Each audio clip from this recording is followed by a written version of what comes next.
జై హింద్, జై భారత్, జై తెలంగాణ. ఫ్రెండ్స్, నేను మీ Girish Daramuni. Welcome to our channel Chitragupta. ఏదైతే జూలై 19, 20, 21 ఈ డేట్స్లలో జరిగిన ఘటనలు ఏవైతే ఉన్నాయి కదా, దీని మీద కంప్లీట్గా ఒక అనాలిసిస్ని డీకోడ్ చేద్దాం friends. It is not just a debate. మనమందరం గట్టిగా అర్థం చేసుకోవాల్సిన ఒక కొత్త కాగ్నేటివ్ డొమైన్ వార్ఫేర్ అని చెప్తున్నాం. ఏంది గిరీష్, ఒకటేసారి వార్ అని అనేసినావు, వార్ఫేర్ అని అనేసినావు అని అంటే ఎక్కడ కూడా మీకు బుల్లెట్లు, బాంబులు, ఎయిర్ ఫోర్సులు, నేవీలు, సబ్మెరీన్లు ఇవన్నీ ఏం కనబడలే. కనిపించిందల్లా మీకు ఏం తెలుసా? కనబడని అల్గారిథం, దాని తర్వాత ఈ హ్యాష్ట్యాగ్ హైజాకింగ్ ఒకటి కనిపించింది. ఇన్ఫ్యాక్ట్ చెప్పాలనంటే నరేటివ్ డిస్టార్షన్ కనిపించింది. ఇవాళ జంతర్ మంతర్ ఒక ఇండియాది కొత్త వార్ డొమైన్ని సృష్టించింది. దాంతోపాటు ఇవాళ ఏ ప్రభుత్వాలు ఏ రకంగా చర్యలు తీసుకుంటున్నాయో డాట్స్ కనెక్ట్ చేద్దాం friends. Stay tuned with Chitragupta.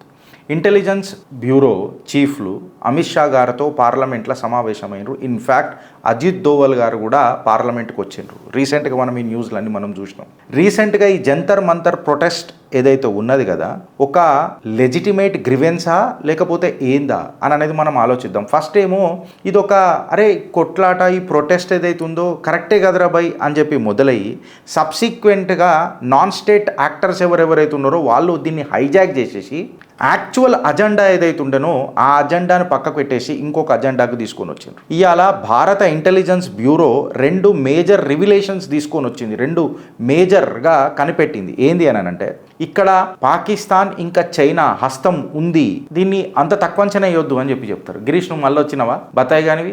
ఇంట్లో పాకిస్తాన్ చైనా మొత్తం అల్లు వచ్చినాయి ఇల్లు వచ్చినాయి అని చెప్తున్నారు కదా. వెస్ట్ బెంగాల్లో హకీం మండల్ అని చెప్పి కూడా అరెస్ట్ అయ్యిండు. వాని గర్ల్ ఫ్రెండ్ అర్పితా సర్కార్.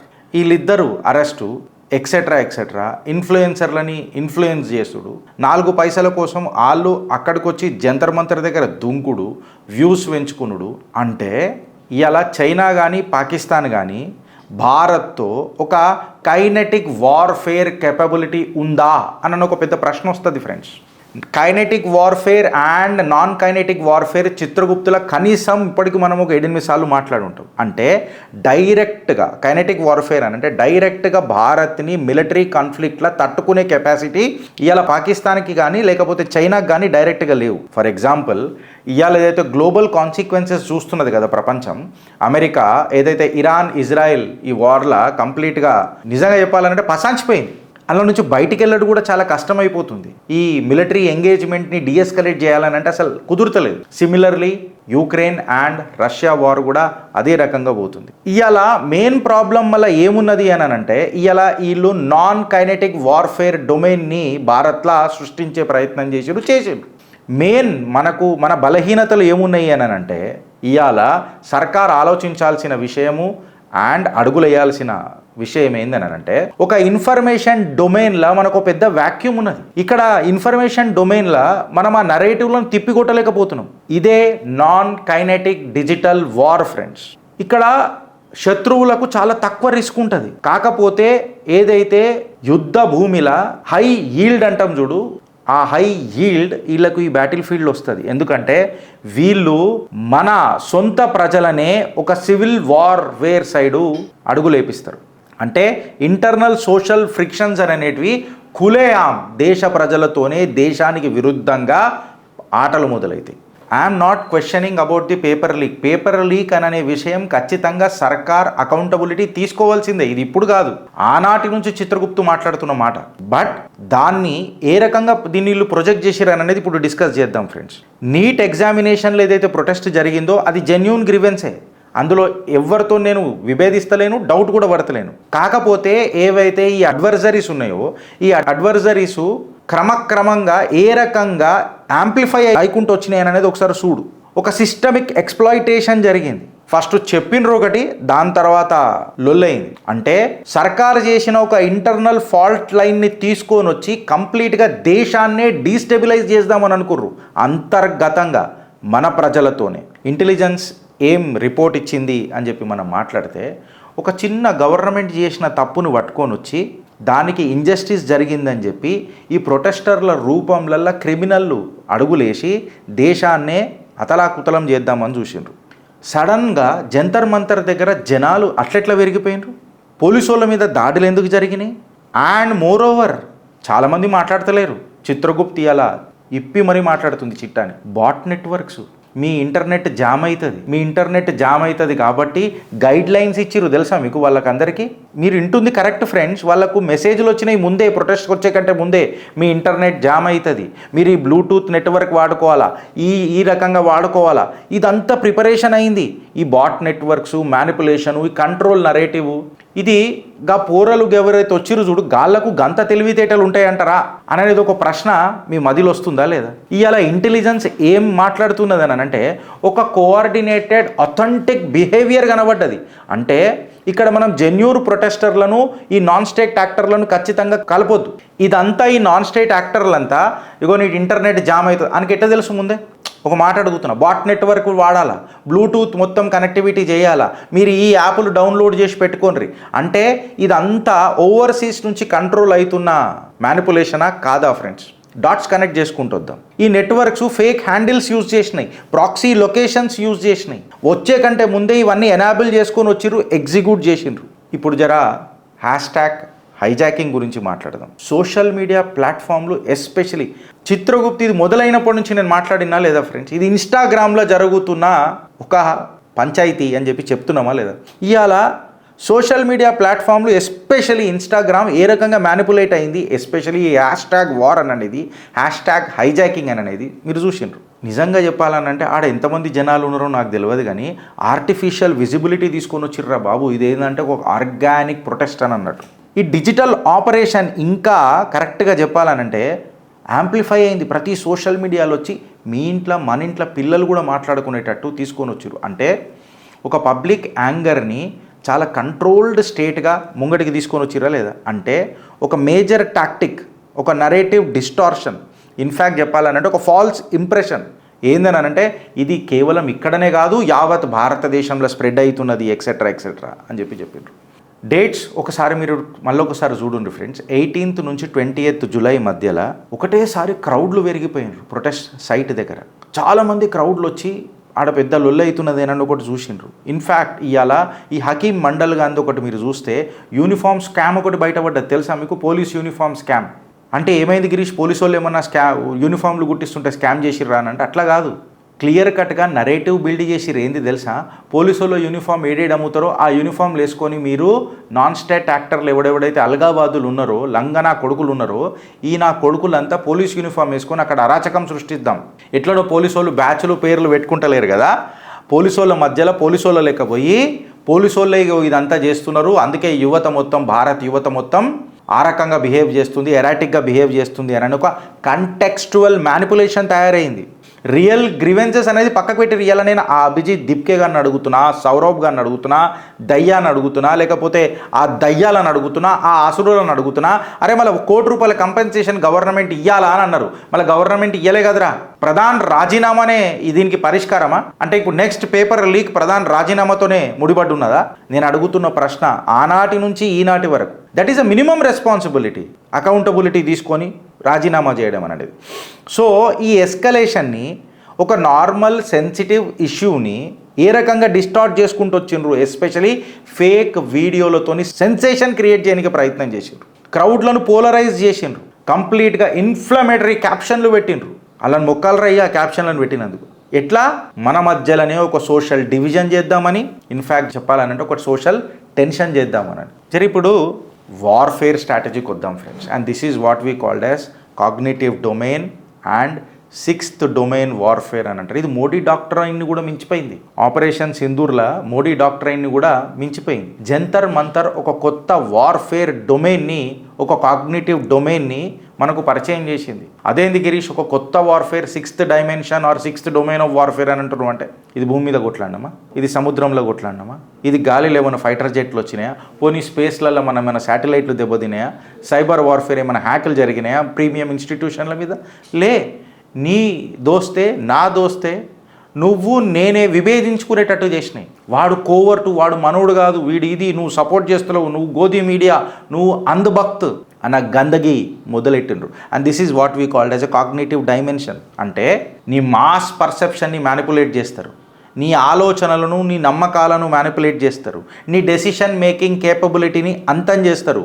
వీళ్ళు వాళ్ళ ఆలోచనతో నిన్ను కైవసం చేసుకోనికి ప్రయత్నం చేస్తారు. జగదేక వీరుడు అతిలోక సుందరి సినిమాలో అమరేష్ పురి ఇట్లా వచ్చి బాలికా అని ఇట్లా అంటారు చూడు, ఆడ బాలికా అని చెప్పి కనిపించినప్పుడు మీకు ఆడ కేవలం ఒక బుర్రా ఒక తాడ కనిపించిందేమో హిప్నోటైజర్ అని. కాకపోతే ఇది #, హిప్నోటిజం అని అంట. దీన్ని నేను అల్గారిథం చేస్తున్నా ఒక మాయా అని చెప్పి మాట్లాడతా.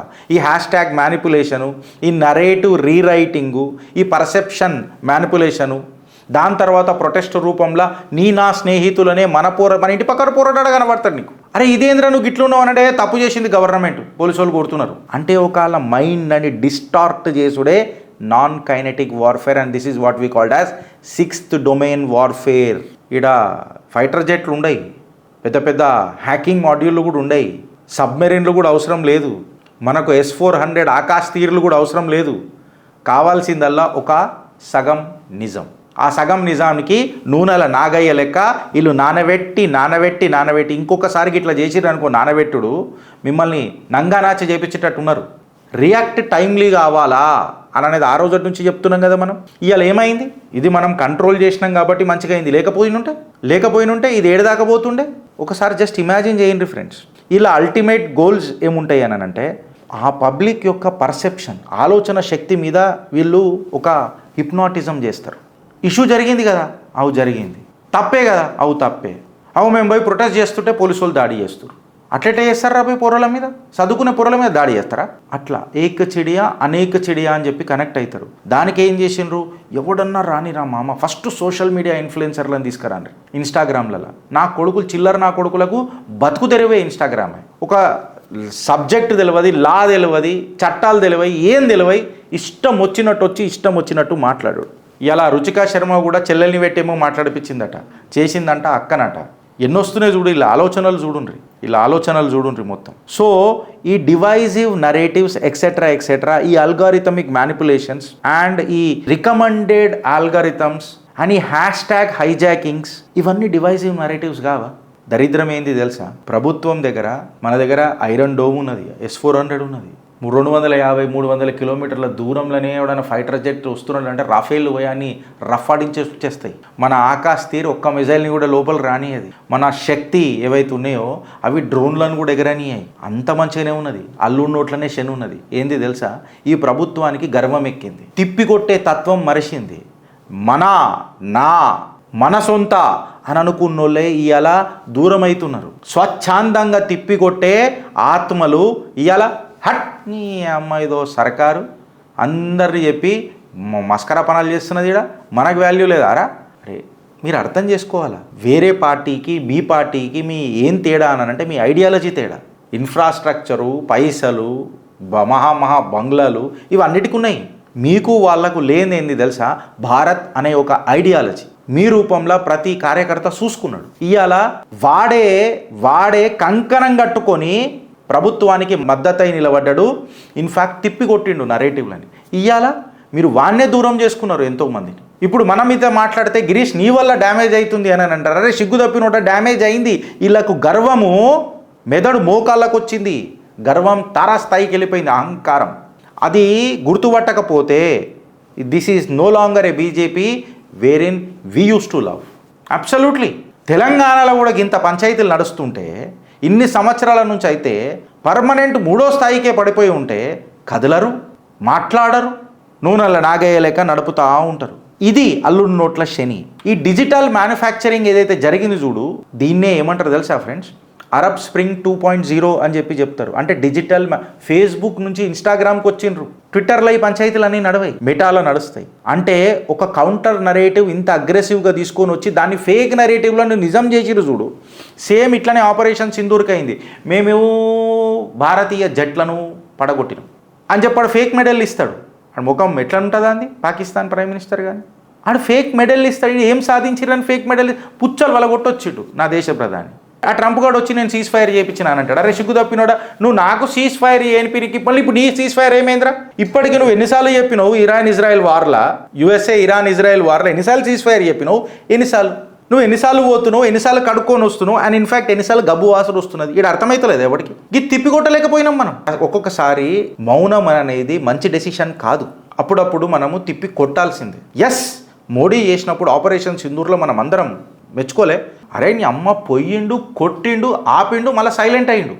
యుద్ధంలో ఆ పరంధాముడు కూడా చెప్పిండు, ఆరంభం కాదు రాజన్, అంతం ఎట్లా చేయాలా యుద్ధాన్ని అనేది చాలా ఇంపార్టెంట్. ఎందుకు చెప్పాలన్నా, యుద్ధాన్ని ఆపడమే ఒక పెద్ద యుద్ధం. పొయ్యిండు, కటక్మని కొట్టిండు, మన సామర్థ్యం చూపిండు, ఆగిండు. అది అందుకే నేను ఆ రోజు మోడీ జబర్దస్త్ మోదీ అని చెప్పి మాట్లాడినాం, మనం జిందాబాద్ మోదీ అని చెప్పి మనం మాట్లాడినాం. ఈడ ప్రతీది నూనెల నాగేయలేక నానబెడతానంటే, మంచి అయినప్పుడు క్రెడిట్ మీకు వచ్చినప్పుడు సార్ మిమ్మల్ని అనానాలన్న మా మనసు కాదు, మాకు నోటికి మాటలు కూడా రావు. కాకపోతే దీనికి నేతృత్వం వహిస్తుంది మీరే కదా. మంచి అయినప్పుడు మీకైనప్పుడు, చెడైనప్పుడు కూడా అది మీకే తగులుతుంది. ఈ చిల్లర కింద మనుషులు ఎవరైతే ఉన్నారో వాళ్ళని కొంచెం ప్రక్షాళన చేయాల్సిన అవసరం ఉన్నది.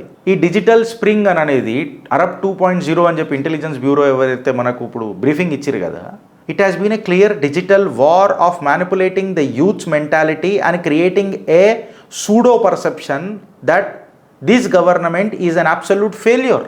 ఇది మనం కొట్టలేకపోయినాం, తిప్పి కొట్టలేకపోయినాం. ఎందుకు చెప్పాలా, మంచి చెప్పేటోళ్ళని అందరినీ దూరం చేసుకుంటూ పోయినాం కదా మనం జిందగీ మొత్తంలో. ఇప్పుడు ఈ అల్గారిథమిక్ మ్యానిపులేషన్, ఈ స్ట్రీట్ ప్రొటెస్ట్ మొబిలైజేషన్, ఈ ఒక హైబ్రిడ్ వార్ఫేర్ స్ట్రాటజీ కాదా? ఇది ముంగడు పోతలేదా? ఇవాళ డిజిటల్ టు ఫిజికల్ ప్రొటెస్ట్లు చూస్తలేమా?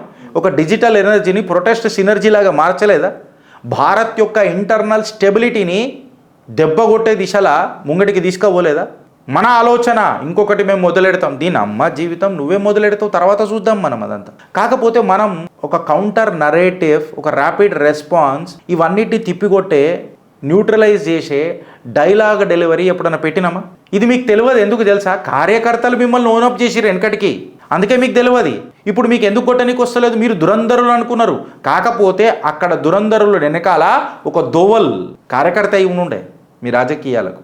ఇవాళ దోవలే సైలెంట్ అయిండు, ఆ దోవలే కార్యకర్త మీ మనుగడకు. ఇది మీరు అర్థం చేసుకోండి. ఇంకొకసారి ఇట్లాంటివి జరగకూడదు అని అంటే మన అననే మనుషులకు మళ్ళొకసారి దగ్గర కండ్రి. ఈ సైకిల్స్ మళ్ళొకసారి రిపీట్ అయితే సోషల్ డిస్రప్షన్ అవుతుంది. ఫారిన్ అడ్వర్జరీల చేతులకు కంప్లీట్గా డొమెస్టిక్ ఇష్యూస్ వెళ్ళిపోతాయి. అప్పుడు 6th వార్ఫేర్ డొమైన్ అనే ఎక్స్ప్లాయిటేషన్ జరుగుతుంది. ఆలోచిస్తావా లేక అనుభవిస్తావా అననే కంటే ముందు ఒక చిన్న కేసు. డీసీపీ ఎవరైతే మెటా మీద కేసు బుక్ చేసిరు కదా, ఏదో భారతీయ జనతా పార్టీ కార్యకర్త, ఆయన కంప్లైంట్ ఇచ్చిండు మెటా మీద, ఈయన రిజిస్టర్ చేసిండ్రు. ఆయన మీద గవర్నమెంట్ గరం అయిందంట. ఎట్లా రిజిస్టర్ చేసినావు నువ్వు మెటా మీద కేసు అని. అంటే ఎవరెవరు ఎట్లెట్లా ఎక్కడెక్కడ ఎప్పుడెప్పుడు చేతులు కలుపుతారో చూడుండ్రి. మన అనేది ఎవరు లేరు, మనం తప్ప. ఆలోచించుండ్రి. ఇలా పోలీస్ చేసినా తప్పేంది? కేసు రిజిస్టర్ చేసిండు అంతే. ఆయన మీద ఏమి యాక్షన్ తీసుకోలే, ఆయనని డీజీపీ ఆఫీస్కి ట్రాన్స్ఫర్ చేసారు. అది తప్పేం కాదు, ఆ హక్కు ఉన్నది. కాకపోతే ఎందుకు చేసిండ్రు? నేను కేడేంచి మీరు తెలుస్తా కదా, నేను తప్పు అని అంటలే, బట్ ఎందుకు చేసిండ్రు? ట్రాన్స్ఫర్ చేయాల్సిన అవసరం ఏమొచ్చింది? అది కూడా ఈయన కేసు బుక్ చేయగానే డాట్స్ కనెక్ట్ చేసుకుంటూ పోవాలి. చాలా మతలబు ఉంటుంది. ప్రతిదీ మాట్లాడరు ఫ్రెండ్స్. అలా చేతులను బట్టి కూడా మనం కొన్ని రాసుకోవాలి డ్యూట్. కటౌట్లు చూసి మోసపోవద్దు డ్యూట్ కొన్ని దాంట్లో. భారత్ మాతాకి జై.